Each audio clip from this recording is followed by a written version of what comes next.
মাঝের মধ্যে সকলেরই হাতে সময় কম থাকে, তাই সকাল সন্ধ্যার খুব সহজ একটা টিফিন রেসিপি নিয়ে চলে এসেছি। ঝটপট যদি এমন একটা হেলদি টিফিন রেসিপি বানানো যায় তাহলে সময়টাও কম লাগবে। তোমাদের সাথে আমি রয়েছি পিয়া, আর তোমরা দেখছো পিয়ার রান্নাবাটি। আজ আমি বানাবো চাল ডাল ভিজানো ঝামেলা ছাড়াই হেলদি ধোসা রেসিপি, আর সাথে থাকছে একটা চাটনি রেসিপি। ধোসার জন্য নিয়েছি আমি 1 কাপ আতপ চালের গুঁড়ো। আমি এখানে নিয়েছি বাজারের কেনা আতপ চালের গুঁড়ো।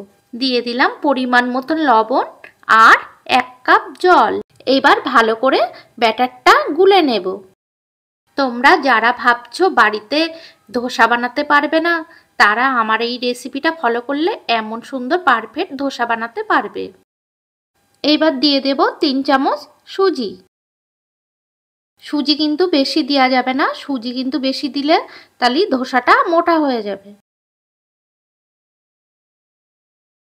বন্ধুরা ব্যাটারটা গুলতে কিন্তু আমার মোট 3 কাপ জল লেগেছে। বন্ধুরা ব্যাটারটা দেখেই বুঝতে পারছো আমি কতটা পাতলা করেছি। এইবার ব্যাটারটা আমি 30 মিনিটের জন্য রেস্টে রেখে দেব। এইদিকে আমি চাটনিটা বানিয়ে নেব। চাটনি বানানোর জন্য নিয়েছি ধনেপাতা আর 3 টুকরো আদা কুচি, আর দিয়ে দেব পুদিনা পাতা। পুদিনার পাতাগুলোই শুধু দেবে, কিন্তু ডালটা দেবে না। আর যদি বাড়িতে পুদিনা পাতা না থাকে তোমরা এটা ধনেপাতা আর বাকি যে উপকরণগুলো দিয়েছি সেইগুলো দিয়ে এই চাটনিটা বানাতে পারো। এবার দিয়ে দেব 3 চামচ টক দই। দিয়ে দিলাম সাথে বিট নুন আর এমনি লবণ পরিমাণ মতন। আমি ধনেপাতার সাথে 2টো কাঁচা লঙ্কা দিয়েছি, এটা বলতে ভুলে গেছি। দিয়ে দিলাম একটা লেবুর হাফ লেবু রস। এইবার ভালো করে পেস্ট করে নিলেই হয়ে যাবে ধনেপাতার পুদিনা পাতার চাটনি। এইদিকে ধোসা বানানোর জন্য আমি গ্যাসের চুলায় ননস্টিকে সসপ্যান বসিয়ে দিয়েছি। সসপ্যানটা ভালোভাবে গরম হওয়ার পর আমি সাদা তেল ব্রাশ করে দিলাম। এইবার অল্প অল্প করে ধোসার ব্যাটারটা আমি দিয়ে দেব।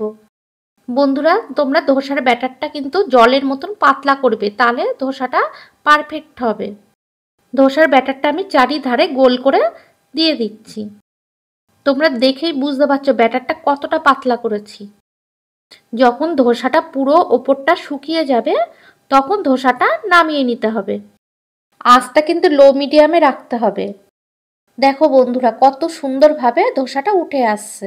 ধোসাটা দেখলেই বুঝতে পারছো কতটা পারফেক্ট হয়েছে। একদম রেস্টুরেন্টের ধোসার মতন দেখতে হয়েছে, খেতেও কিন্তু রেস্টুরেন্টের মতন টেস্ট হয়েছে। বন্ধুরা আর একটা ধোসা বানিয়ে তোমাদের দেখিয়ে দিচ্ছি। খুব সহজ রেসিপি, যে কেউ বাড়িতে বানিয়ে ফেলতে পারবে খুব কম সময়ে। তোমরা এরকম অল্প অল্প করে হাতায় করে ব্যাটার দিয়ে লাস্টে সাইডগুলো গোল করে দেবে। আবারও বলছি তোমরা কিন্তু ব্যাটারটা মোটা করে দেবে না, তাহলে কিন্তু ধোসাটা পারফেক্ট হবে না। বন্ধুরা রেসিপিটা যদি তোমাদের পছন্দ হয় তাহলে তোমরা কমেন্ট করো তোমরা কেমন ধরনের রেসিপি দেখতে চাও। বন্ধুরা তাহলে দেখলে তো চাল ডাল ভিজানো ঝামেলা ছাড়াই কত সহজেই ধোসা তৈরি হয়ে গেল। তাহলে বন্ধুরা যারা আমার এই ভিডিও ইউটিউব থেকে নতুন দেখছো, আমার চ্যানেলটি সাবস্ক্রাইব করে বেল আইকনটি বাজিয়ে রাখার অনুরোধ রইল।